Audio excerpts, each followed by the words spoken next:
আজকে আমরা এই ডিবি পুলিশ পরিচয়ে এই সংঘবদ্ধ ডাকাত চক্রের 7 জন যে ডাকাত গতকালকে আমরা ধরেছি গোলাপশাহ মাজারের পাশে থেকে।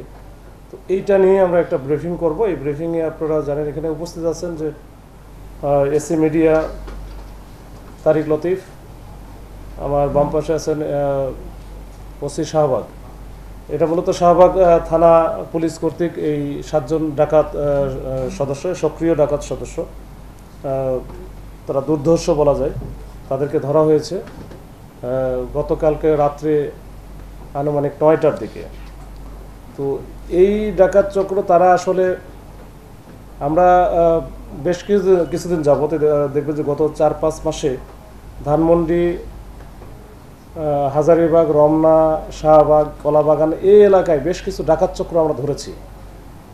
তো বেশ কিছু ডাকাত চক্র ধরার পরে ওই সূত্র ধরেই বেশ আরও কিছু যারা সক্রিয় ছিল বিভিন্নভাবে তাদেরকে আমাদের বিভিন্নভাবে আমরা সার্ভেলেন্সে রেখেছিলাম, তদারকিতে রেখেছিলাম যে তারা এরা সক্রিয় অবস্থায় ঢাকা শহরে বিভিন্ন জায়গায় এরা কাজ করে বেড়ায়। বিশেষ করে তাঁতিবাজার কেন্দ্রিক এর আগে আপনারা দেখেছিলেন যে একটা ডাকাত চক্র আমরা 8 জনকে ধরেছিলাম একসাথে। তাঁতিবাজারের যে স্বর্ণ ব্যবসাকে কেন্দ্র করে ঢাকা শহরের বিভিন্ন জায়গা থেকে, ইভেন বাংলাদেশের বিভিন্ন জায়গা থেকে যারা ব্যবসায়ীরা স্বর্ণ কিনতে আসতো তাদের তথ্যগুলো তারা নিত বা এই সোর্সিং তাদের ছিল। আর একটা বড় ছিল যে এই এলাকায় বিশেষ করে মতিঝিল, পল্টন এই এলাকায় অনেক বড় বড় ব্যাংক আছে। ব্যাংকগুলো তো ব্যাংকে যে বড় বড় লেনদেন হতো, এই লেনদেন হলে তারা কিন্তু তাদের সোর্স পেইড সোর্স ছিল, এই পেইড সোর্সের মাধ্যমে তারা কিন্তু জেনে যায়। তো এই ঘটনার প্রেক্ষিতে তারা অনেকগুলো ঘটনা ঘটায় এবং আমরা বেশ কিছু প্রায় গত 4-5 মাসে প্রায় 70-এর উপরে একবার সক্রিয় ডাকাত সদস্য যারা রেগুলার কাজ করতো তাদেরকে কিন্তু ধরেছি। তো ওইটারই লিঙ্ক আপ হিসেবে আমরা মোটামুটি এটা দেখলাম যে এই যে গতকালকে আমরা যেটা ধরলাম 9 জনকে, 7 জনকে, এই 7 জনও কিন্তু ডাকাতি করার জন্য তারা কিন্তু মোটামুটি ঘুরতেছে এবং গত কয়েকদিন বেশ কয়েকটা করছেও, সেটা আমাদের নলেজে আছে এবং আমরা কিন্তু ওই সব ডাকাতিতে এখন যে মামলাগুলো হয়েছে মামলাতে এদেরকে সোনার দেখাবো।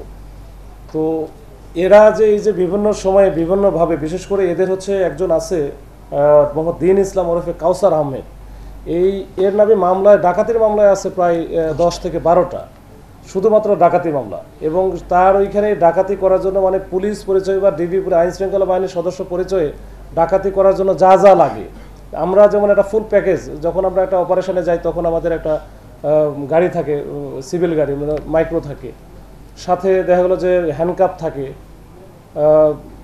ওয়াকি টকি থাকে, ওয়াকি টকি সেট থাকে, তারপরে পিস্তল থাকে, পুলিশের হচ্ছে আমার যে এই যে জ্যাকেট পরা, যেটা যে ডিবির যেমন আমাদের জ্যাকেট আছে, জ্যাকেটগুলো থাকে, তারপরে আইডি কার্ড, এরা সব কিন্তু তাদের কাছে আছে এবং একেবারে প্যাকেজ। এবং যেটা একবার সবার সামনে দেখা গেলো যে আপনারা একটা জনবহুল একটা জায়গায় তার যে টার্গেট ছিল, তার টার্গেট যখন চলে আসে বা তার টার্গেটকে পায়, তখন কিন্তু ওই যে ডিবির জ্যাকেট ট্যাকেট পরে যখন পিস্তল টিস্তল সহ হ্যান্ডকাপ সহ যখন জনবহুল জায়গায় তারা ওই টার্গেট ব্যক্তিকে উঠায় নেয় বা নিতে চায়, তখন কিন্তু তারা প্রথমেই বলে যে আমার হচ্ছে মামলার আসামি অথবা ওয়ারেন্টের আসামি, এটা হচ্ছে দুর্ধর্ষ ডাকা তমুক তমুক এই সেই বলে কিন্তু লোকজনের সামনেই কিন্তু তাকে উঠে নেওয়া যায়। সাধারণ লোকজন মনে করে যে এটা তো পুলিশের বা আইন শৃঙ্খলা বাহিনীর সদস্য বা র্যাবের পরিচয় দেয়। তো এই ক্ষেত্রে কিন্তু আসলে কেউ কিছু বলেও না, করারও কিছু নাই, তো সুন্দর করে নিয়ে যায়। এই নিয়ে যাওয়ার পরে তার কাছে যা থাকে এটা তো নাই। অনেক সময় দেখা গেলো যে তাদের ব্যাংকের যে অ্যাকাউন্টগুলো আছে ওটা বিকাশের মাধ্যমে, অ্যাকাউন্ট থেকে ওই যে এটিএম কার্ডের মাধ্যমে তারা কিন্তু তাদের কাছ থেকে সর্বস্ব নিয়ে তারপরে নির্জন স্থানে বা একটু দূরে কোথাও, বিশেষ করে যে কাশপুর ব্রিজ এলাকায় বা ওই 300 ফিটের এলাকায় এসব জায়গায় বেশি, আর ওইসব জায়গায় একটু নিরিবিলি থাকে, ওইসব জায়গায় ফেলে দিয়ে চলে যায়। তো এই ঘটনায় কিন্তু ঘটায় এই যে এখন যেটা ধরছে তারা প্রত্যেকের নামে কিন্তু প্রচুর মামলা আছে এবং এর আগে বেশ কয়েকবার ধরাও খাইছে, বারবার ধরা খাচ্ছে। এরপরে এদের কাছে যেহেতু টাকা পয়সা প্রচুর থাকে, এরা কিন্তু আবার জামিনে বের হয়ে এসে আবার ওই একই ঘটনা ঘটাচ্ছে। তো যাই হোক, এখন আমরা এদেরকে এই 7 জন যেটা আছে 7 জনকে আমরা ডাকাতি প্রস্তুতিকালে ধরেছি। এর সাথে অন্যান্য আরও বেশ কিছু ছিল, তাদেরকে আমরা কিছু পালাই গেছে কৌশলে, আর আরও যারা আছে এরাও আমাদের সার্ভেলেন্সে আছে। আমরা আমাদের যে তথ্য প্রযুক্তি বা অন্যান্য যে কৌশল আছে, কৌশল প্রয়োগ করে তাদেরকে আমরা ধরবো, যেন এই ঢাকা শহরে আইন শৃঙ্খলা পরিস্থিতি ভালো থাকে। তখন এরা যদি বাইরে থাকে তাহলে এই প্রতিদিন কোনো না কোনো ঘটনাটা ঘটাবেই, এবং এরা ওইটার জন্যই মোটামুটি খুবই পটু যে কিভাবে কি করতে হয়। এবং এদের সাথে আইন শৃঙ্খলা বাহিনীর আমরা দেখেছি যারা সাবেক সদস্য তারাও কিন্তু এর সাথে জড়িত আছে। তো এগুলো এর আগেও আমরা ধরেছি বেশ কয়েকজন। গতকালকে যখন আমরা ধরার আগে সেও কৌশলে পালায়া যায়, তো আমাদের সার্ভেলেন্সে আছে, আমরা এটা ধরে ফেলবো ইনশাল্লাহ। আসলে ওই সংখ্যাটা তো স্পেসিফিক বলা মুশকিল। তো অনেকেই আমরা যে ইতিপূর্বে যেগুলো ধরছি তার মধ্যেও ছিল, এই ঘটনা যারা ধরলাম এইখানেও আছে। তো তারা হয়তো বিভিন্ন সময়ে চাকরিচ্যুত আর কি, চাকরিচ্যুত বা চাকরি থেকে চলে গেছে, চাকরিচ্যুতই বেশি। তো তারা এই কাজগুলো করে বেড়ায়। তা চাকরিচ্যুত হয়েছে হয়তো বা নিশ্চয়ই কোনো অকামির কারণেই হয়েছে। তো ওই যে সব মানে আমরা তো এর আগে মানে সব আইন শৃঙ্খলা বাহিনী যেটা বলতে যে বোঝায় এটা ম্যাক্সিমামই কিন্তু প্রত্যেকটা বাহিনী থেকেই আছে। ওই তারা যে টার্গেটটা করে যে ভিকটিম যে থাকে আর কি, ভিকটিমের যে হয় তাকে তারা কিভাবে চুজ করে, তাদের এইটাও তার কৌশল হচ্ছে সোর্সিং। তাদের সোর্স আছে প্রচুর, মানে পেইড সোর্স বলতে তারা যে ডাকাতি করলো বা তারা সাকসেসফুলি কোনো অপারেশন যখন করে, তো ওইখানে যে টাকাটার ভাগ হয় এটা কিন্তু ওই সোর্সও কিন্তু হচ্ছে কারণ ওরারও বেশি পায়। মানে যে সোর্সিং করতেছে সে কিন্তু টাকা বেশি পায়। এরা যদি 1 লাখ করে পায়, সে দেখলো 1.5 লাখ টাকা পাচ্ছে। মানে ওইটা ওদের ওইটা জানা আছে, এবং ওইটা কিন্তু ওদের বিভিন্ন জায়গায় এটা নিয়োগ দেওয়া আছে। ইভেন ব্যাংকেও দেখবেন যে অনেকেই আছে যে আমরা অনেক সময় দেখেছি যে ব্যাংকের ভিতর দেখবেন যে এমনি ঘুরতেছে, বসে আছে, ঘুরতেছে, বা ওই যে কাজ করার ভান করতেছে বা টাকা তোলার ভান করতেছে, আসলে সে টাকাও তুলতেছে না, কোনো কিছু করতেছে না, কিন্তু ওইখানে আছে। তার কাজটাই হচ্ছে যখন বড় অ্যামাউন্টের কেউ আসলো নিয়ে যাচ্ছে, যদি দেখে যে একটু ভালনারেবল, অনেক সময় যে বয়স্ক লোক থাকে, অনেকে আবার একা একই আসে, ওই সব জায়গা টার্গেট করে বেশি এরা। আমরা এই ধরনের ঘটনা অনেকগুলোই দেখছি, কিন্তু যারা আপনারা যে বললেন রিটায়ারমেন্টে যারা চলে যায় বা বরখাস্ত হচ্ছে, এরা এই অর্গানাইজ করে গ্রুপটা করে। প্রশ্ন হচ্ছে এই যে এইভাবে ডিবি হোক, র্যাব হোক, তারা গাড়ি ইউজ করে, ইউনিফর্ম ইউজ করতেছে, তারা ঢাকা শহর থেকে সারা বাংলাদেশের রাস্তাঘাটে তারা ঘুরে বেড়াচ্ছে, এটা কিভাবে সম্ভব? রানিং কোনো অফিসারের সাথে লিয়াজও ছাড়া? না, রানিং অফিসারদের সাথে লিয়াজও ওই রকম নাই। এরা তো মানে ওরা হয়েছে কি, এরা সব ক্ষেত্রে যে আইন শৃঙ্খলা বাহিনীর সদস্য, সাবেক সদস্য থাকবে না। এটা অনেক সময় যেমন এদের মধ্যে যে দিন ইসলাম ওরফে কাউসার আহমেদ আছে, ওর হচ্ছে পুলিশের আইডিয়াটা বানায় নিছে। সে হচ্ছে ইন্সপেক্টর, তার বিপি নাম্বার থেকে শুরু করে সুন্দর করে একেবারে ওটা দেখলে বোঝাও যাবে না। সে মোটামুটি এর আগে বেশ কয়েকবার ধরাও খাইছে। তার নামে ডাকাতি মামলায় আছে 10টা। এটা আমরা শুধু আমাদের সিডিএমএসে সার্চ দিয়ে পাইছি। তার মানে এর বাইরে অনেক আরও কিছু থাকতে পারে। তো এরা কিন্তু একেবারে চেহারা সুন্দর, লম্বা টম্বা আছে, এবার দেখলে বোঝা যাবে না যে সে হচ্ছে পুলিশ বা অন্য কেউ না, মনে হবে যে আইন শৃঙ্খলা বাহিনীর সদস্য হতে পারে।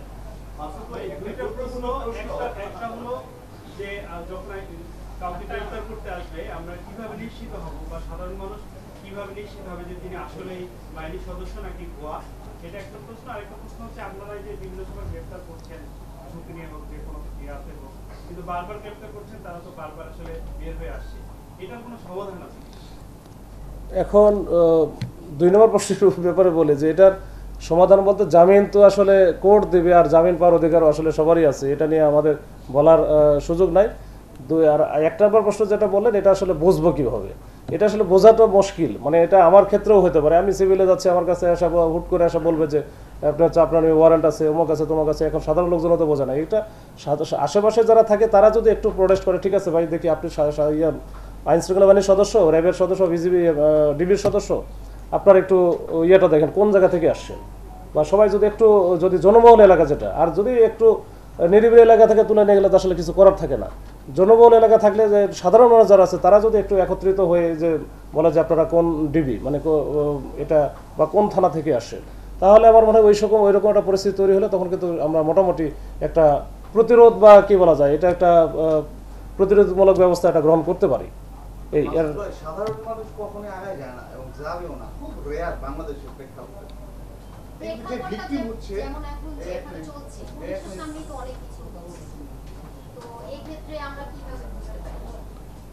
এখন লোকাল যে থানা আছে, থানাকে আসলে সাথে সাথে ইনফর্ম করলে ভালো হবে। তো কারণ আমাদের লোকাল থানা একটা গুরুত্বপূর্ণ একটা বিষয় হতে পারে এখানে। তো লোকাল থানা যে ওসি অফিসার ইনচার্জ আছে, তার নাম্বার তো অনেকের কাছেই থাকে। তখন যখন হচ্ছে এই র্যাব বা ডিবির কোনো টিম কোনো এলাকায় যায়, যে কোনো থানা এলাকায় যা গিয়ে অপারেশন করবে তখন কিন্তু মোটামুটি একটা ইন্টিমেশন দেওয়া থাকে বা জানানো থাকে যে আমরা ওই এলাকায় গিয়ে অপারেশন করবো থাকবো, আপনারা জেনে থাকলেন। এইটা কিন্তু ওসি জানে। তো ওই জন্য ওসিকে মানে বললে তখন হবে কি ওই এলাকায় আসলে হচ্ছে ডিবির কোনো অপারেশন আছে কিনা বা তারা কোনো কাজ করতেছে কিনা, এটা সাথে সাথে সে বলতে পারবে না আমার কাছে জানাইছে ওইখানে একটা এরকম একটা বিষয় আছে। হয়তো স্পেসিফিক বলে না, কিন্তু বলে যে অমুক জায়গায় বা অমুক এলাকায় আমরা থাকবো। তো এইটা